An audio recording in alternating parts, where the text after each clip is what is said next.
Dans ces villes reprises par les Ukrainiens, il ne reste plus rien. L'armée a repris le contrôle de toute la région de Kiev selon la vice-ministre de la Défense. Depuis plus d'un mois, les villes de banlieue comme ici à Boutcha sont le théâtre de combats acharnés. Des batailles qui ont empêché les forces de Moscou d'encercler Kiev. De retour, les soldats découvrent l'horreur. Au moins 20 corps, des civils les mains en croix, retrouvés gisant dans les rues éparpillées sur plusieurs centaines de mètres.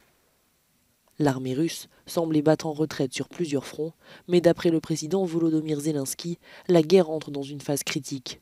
Il exhorte les Ukrainiens à continuer leurs efforts.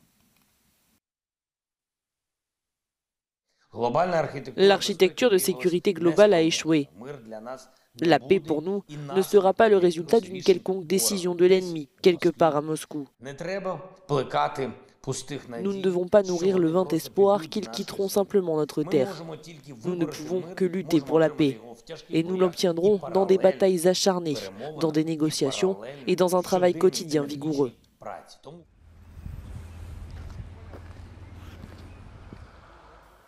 Au moins 13 véhicules blindés russes autour du village de Dmitrivka, à 5 km au sud-ouest de la banlieue de Kiev, ont été détruits et abandonnés.